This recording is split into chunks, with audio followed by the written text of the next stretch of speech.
Après des semaines de manifestations meurtrières, le Bangladesh a changé de tête. Comme prévu, l'économiste et prix Nobel de la paix, Mohamed Younous, est devenu le chef du gouvernement intérimaire. Il promet de rétablir l'ordre et de mener à bien une transition démocratique. Son arrivée au pouvoir est saluée par la Chine, l'Inde et l'Union européenne. Nous retrouvons à Dakar notre envoyée spéciale Léa Delfoli. Bonjour Léa.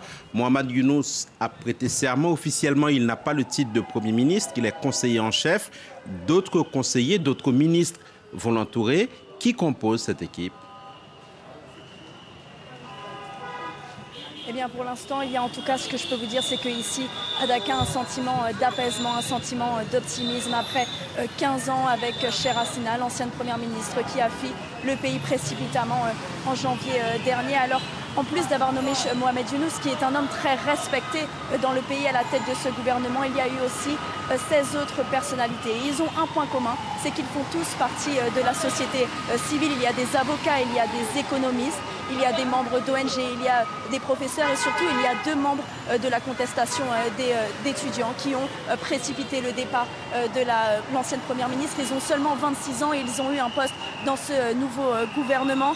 Alors le sentiment qu'il y a particulièrement dans le pays, c'est qu'on ne veut plus de traces de Sheikh Hasina, l'ancienne première ministre. On ne veut plus de traces non plus de son père, Cheikh Mujibur Rahman, qui a été le père de l'indépendance en 1971 pour libérer le Bangladesh. Aujourd'hui, les jeunes que nous rencontrons nous disent vouloir un nouvel avenir, beaucoup plus d'apaisement et surtout, ils parlent de seconde révolution après l'indépendance du pays. Il faut savoir que le Bangladesh est un jeune pays de seulement 53 ans et le pays est en train de s'organiser petit à petit. Et oui, Mohamed Younous, il aura en tout cas dans les prochains jours beaucoup de défis pour ce pays.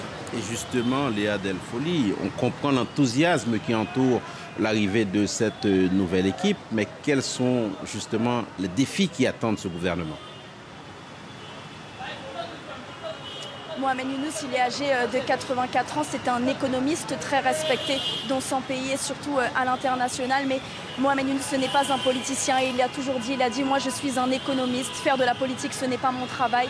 Mais je ne pouvais pas refuser cette demande de la part des étudiants. Alors il prend les rênes d'un pays qui est affecté, qui a connu 4 semaines de manifestations, plus de 300 morts, qui a connu des coupures d'électricité, qui a connu des couvre-feux. Et donc dans un premier temps, Mohamed Younous, il va devoir rétablir l'ordre. Parce que pour l'instant, dans le pays, il n'y a toujours pas de police.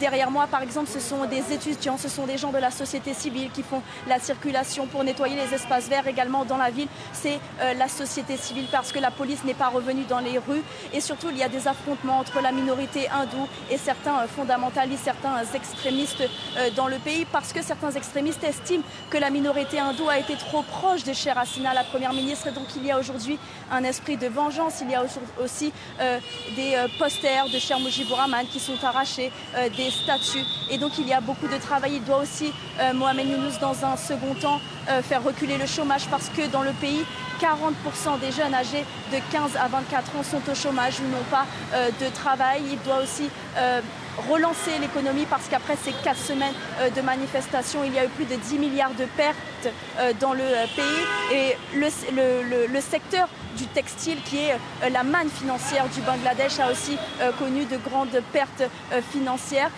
Donc il a énormément de choses à faire pour relancer ce jeune pays de 53 ans. À la fois, il doit réorganiser la société, mais il doit aussi relancer l'économie du Bangladesh.